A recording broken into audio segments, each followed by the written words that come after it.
ओम नमो नारायणाय. मी डॉक्टर कृष्णदेवगिरी, आंतरराष्ट्रीय योग सद्गुरू, प्रबोधनकार, योग व्यायाम, अध्यात्म आणि पर्याय उपचार पद्धती, ज्योतिष तज्ज्ञ.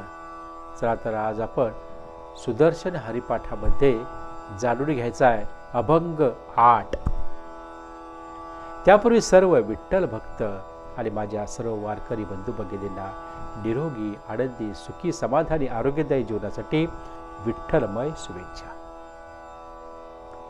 चला तर आज जाणून घेऊया अभंग 8.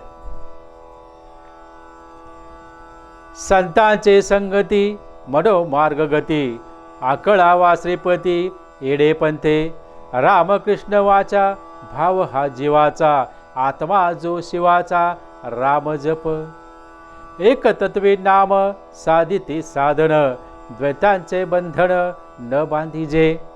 नामामृत गोडी वैष्णवा लादली, योगी या साधली जीवन कळा. सत्वर उच्चार प्रल्हादी बिंबला, उद्धवा लाधला श्रीकृष्ण दाता. ज्ञानदेव म्हणे नाम हे सुलभ, सर्वत्र दुर्लभ विरळा जाणे. हरिमुखे म्हणा, हरिमुखे म्हणा, ओम नमो नारायणाय. आता आपण भावार्थ पाहूया. आपल्या मनोवृत्तीची धाव संतांच्या संगतीकडे लाव. या साधनेने तू लक्ष्मीपतीस वश करून घे. म्हणजे आजच्या घडीला आपले आदरणीय सद्गुरू कृपा होऊन, आदरणीय सद्गुरूंची कृपा होऊन त्यांच्या आशीर्वादाने आपल्याला मिळालेल्या ओम नमो नारायणाय या अष्टाक्षरी सिद्ध मंत्राचा जप, नामस्मरण करीत आणि विठ्ठल विठ्ठल विठ्ठला, हरिओम विठ्ठला या विठ्ठल नामाच्या टाळीयुगाच्या माध्यमातून शक्य होईल तेवढे आवर्तने पूर्ण करण्यासाठी सुरुवात केली पाहिजे. सद्गुरू आणि संत ज्याप्रमाणे सांगतील त्याप्रमाणे ती गोष्ट मनावर घेऊन किंवा ते आपल्या देहामध्ये मनाने तसे वागले पाहिजे. आपल्या स्वतःला नामस्मरण मंत्र, विठ्ठल नामाची योगमय टाळे याच सर्वोत्तम मार्गाचा अवलंब केला पाहिजे. तरच आपण हरीला म्हणजे प्रत्यक्षात विश्वाच्या पालन पोषण करणाऱ्या श्रीहरी विष्णू नारायणाला वश करू शकतो आणि वश करून घेण्याचे सामर्थ्य स्वतःमध्ये निर्माण करू शकतो. या मंत्राचा आचार, विचार आणि उच्चार हेच आपल्या सर्व साध्य आणि साध्या भोळ्या भाबड्या वारकरी संप्रदायांकडे साधन आहे. आपण कोणत्याही प्रकारची भक्ती केली तरी शेवटी विठुरायाच्या म्हणजेच नक्कीच ब्रह्मांडाचा प्रतिपालक, प्रेमळ, सात्विक अशा श्रीहरी विष्णू नारायणाच्या चरणाशी अर्पण करून आपण चिरंतर वैकुंठात स्थान मिळवावे. या विश्वासाने आत्म उन्नती व्हावी यासाठी वाचेल निरंतर विठ्ठल नामाचा, त्या नारायणाचा, रामकृष्णाचा जप कर. हाच मानवाचा धर्म होय.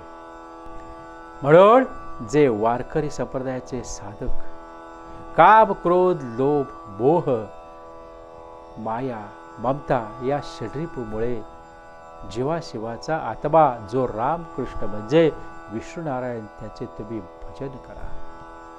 ओम नमो नारायणाय या सिद्ध नारायण मंत्राचा अथवा रामकृष्ण जप हाच जीवाशिवाचाही आत्मा आहे. अर्थात जीवाने शिवाचे, नारायणाचे नामस्मरण भजन करणे आवश्यकच आहे.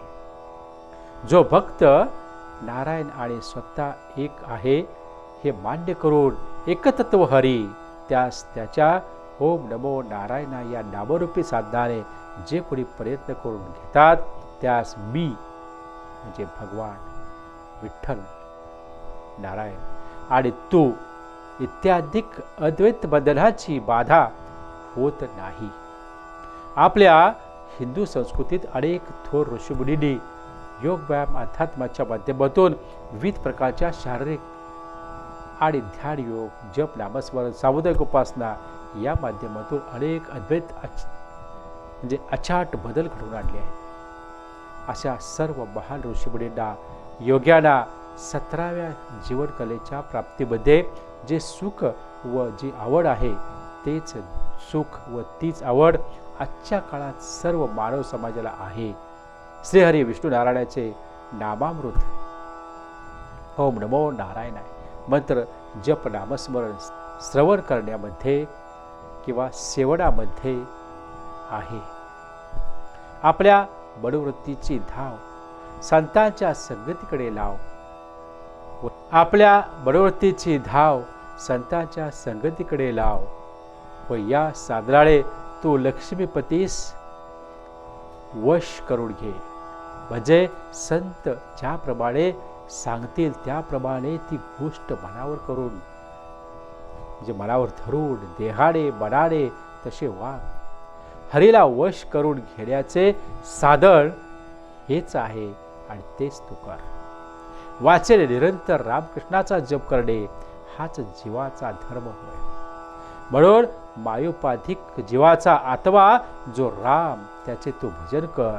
अथवा राम जप हाच शिवाचाही आत्मा आहे. अर्थात जीवाने त्याचे भजन करणे आवश्यकच आहे.